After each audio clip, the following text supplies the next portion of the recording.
नमस्कार दोस्तों, मैं प्रभाकर सिंह स्वागत करता हूं आपका मेरी YouTube चैनल इकोनॉमिक पाठशाला में। तो आज हम 3 छोटे छोटे टॉपिक डिस्कस करेंगे। बजट का ही पार्ट है ये।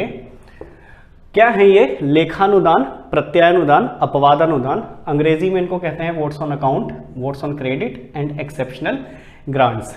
ये क्या होते हैं, इनको समझने से पहले हमें 2 चीजें सबसे पहले समझनी पड़ेंगी। एक है संचित निधि, अंग्रेजी में इसको कहते हैं कंसोलिडेटेड फंड, और एक है विनियोग विधेयक, एप्रोप्रिएशन बिल।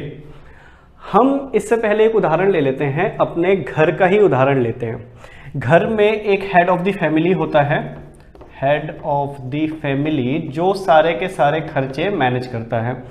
आप अपने घर का ही उदाहरण लो तो आपको जब भी 1 भी रुपए की जरूरत पड़ती है तो आप जाकर अपने पिताजी से मांगते हो। वो क्या है? आपके हेड ऑफ द फैमिली है, सारा का सारा खर्चा वो मैनेज करते हैं। ऐसे ही हमारे देश की सरकार का भी है। हमारे देश की सरकार के खर्चे जो मैनेज करती है वो है संसद। संसद क्या है? पूरे देश का हेड ऑफ द फैमिली है। 1 भी रुपया किसी को भी चाहिए खर्च करने के लिए तो वो संसद के पास पहले अर्जी लगाता है। अब संसद जिस भी जगह पर पैसा रखता है अपना, यानी कि इनकम जहां पर रखेगा, उसको कहते हैं संचित निधि। संचित निधि में ही सारे के सारे पैसे रखे जाते हैं और यहाँ ही इसी अकाउंट में से पैसा निकाल कर फिर दिया जाता है खर्चे करने के लिए।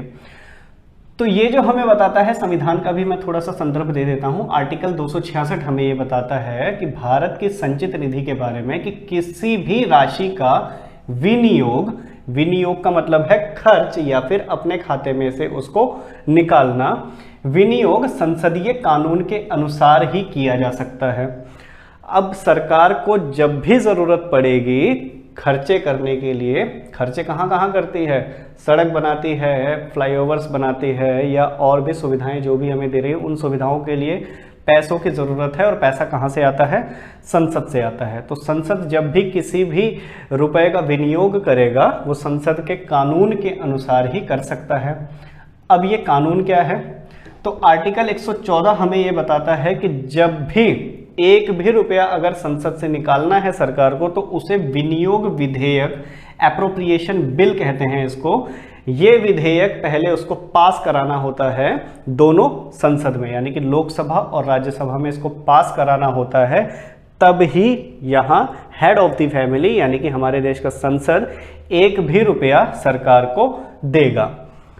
कुल मिला के ये ऐसा ही है कि आपने अपने पिताजी से पैसे मांगे और पिताजी उसका हिसाब मांग लेते हैं कि तुम ये इसको खर्च कहाँ करने वाले हो, पहले इसको हमें बताओ तब ही मैं पैसे आपको दूंगा। तो संसद भी यही पूछता है इससे कि कहाँ इसको खर्च करोगे। विनियोग विधेयक में यही सारी डिटेल्स लिखी रहती हैं। विधेयक पास होता है और उसके बाद ही पैसा निकाला जाता है। ये है नॉर्मल प्रोसेस।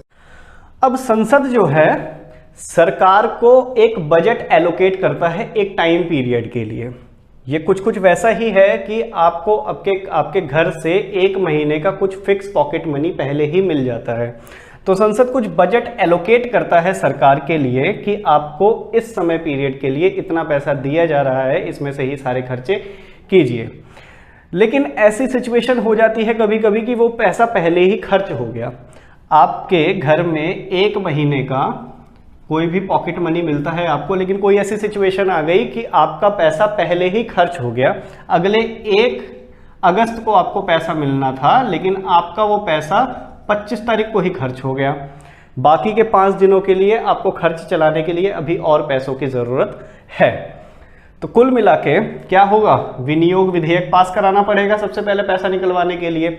लेकिन अगर ऐसी सिचुएशन हो देश में कि विनियोग विधेयक पास ना हो सकता हो, संसद एडवांस में पैसा दे सकता है, तो संविधान में ऐसा प्रावधान किया गया है। और संविधान में जो प्रावधान किया गया है उसको कहते हैं लेखानुदान। ऐसी स्थिति आ जाए जहां पर विनियोग विधेयक पास ना हो सकता हो कुछ समय तक और उससे पहले ही सरकार को आवश्यकता हो पैसों की, तो इस प्रावधान के अनुसार वो संसद के अकाउंट से या फिर संचित निधि से, कंसोलिडेटेड फंड से पैसा निकाल सकता है। अब अगर ये समझ में आ गया तो ये दोनों आसान है। प्रत्यानुदान, प्रत्यानुदान होता है कभी कभी ऐसे खर्चे आ जाते हैं जिसका एस्टिमेट लगा पाना मुश्किल काम होता है। अब आपके घर में रेफ्रिजरेटर खराब हो गया, रेफ्रिजरेटर जो है खराब हो गया। अब रेफ्रिजरेटर ठीक करने वाला आएगा, उसमें कितना पैसा लगेगा ठीक करने में वो हमको नहीं पता। हो सकता है 1000 में भी हो जाए, हो सकता है 1500 2000, कितने ही पैसे लग सकते हैं। तो आप कितने पैसे मांगोगे अपने हेड ऑफ द फैमिली से या पिताजी से, कितने पैसे मांग लोगे? आपकी ये ठीक कराना है, इसके लिए पैसे दे दो। खर्चा अनिश्चित है, उसका बजट बना पाना और संसद को बता पाना थोड़ा मुश्किल होता है। तो ऐसे स्थिति में या इस प्रावधान को कहते हैं प्रत्यानुदान, और ऐसी स्थिति में संसद अपने संचित निधि से पैसा निकालकर सरकार को दे देती है। हमारे देश के खर्चे कौन मैनेज करता है? केंद्र सरकार, यानी कि लोकसभा। और इस समय लोकसभा के प्रतिनिधि कौन है? हमारे प्रधानमंत्री श्री नरेंद्र मोदी जी। तो नरेंद्र मोदी जी की सरकार के पास जब भी किसी भी प्रकार का खर्चा आएगा तो वो क्या लगाएंगे? विनियोग विधेयक दोनों संसद में पास कराएंगे और संसद से फिर खर्चा निकाला जाता है। लेकिन अगर किसी भी स्थिति में पैसा पहले खर्च हो जाए समय से और उनको और पैसे की ज़रूरत है, तो लेखानुदान के प्रावधान में वो पैसा निकाल सकते हैं। और ऐसा खर्च जिसका बजट बना पाना या अनिश्चित खर्चा है वो कि कितना खर्चा होगा, उस स्थिति में संसद से पैसा निकालना है तो प्रत्यानुदान प्रावधान में पैसा निकाल सकते हैं। अपवादानुदान, एक्सेप्शनल ग्रांट्स। अब एक ऐसी स्थिति आ सकती है जो खर्चा एडिशनल जुड़ जाए, हमने उसका बजट नहीं बनाया था लेकिन अब वो हमारे खर्चे में ऐड हो गया। आपका बजट पहले से ही फिक्स था और आपके किसी मित्र का जन्मदिन आ गया, अब आपको उसको गिफ्ट देना है, तो आपके बजट में वो ऐड नहीं था लेकिन अभी क्या हो गया, वो एडिशनल चीज़ हो गई। तो आप क्या करोगे? जाओगे अपने हेड ऑफ द फैमिली पिताजी के पास मांगने कि इतना पैसा मुझे दीजिए और भी ज़्यादा। तो अपवादानुदान प्रावधान के अनुसार अगर सरकार के पास ऐसा कोई खर्चा आ जाए जो उसने बजट में ऐड नहीं किया था या एडिशनल खर्चा आ जाए, तो अपवाद के प्रावधान में, एक्सेप्शन के प्रावधान में संसद से पैसा वो निकाल सकता है। तो ये हैं 3 कॉन्सेप्ट, छोटे छोटे।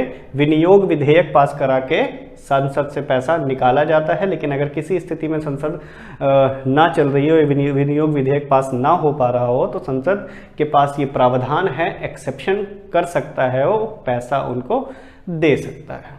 तो ये था छोटा सा टॉपिक। चैनल को सब्सक्राइब करना मत भूलना ताकि लेटेस्ट अपडेट होने वाले वीडियोस आपको तुरंत ही मिल जाएं और कोई भी वीडियो आपसे मिस ना हो।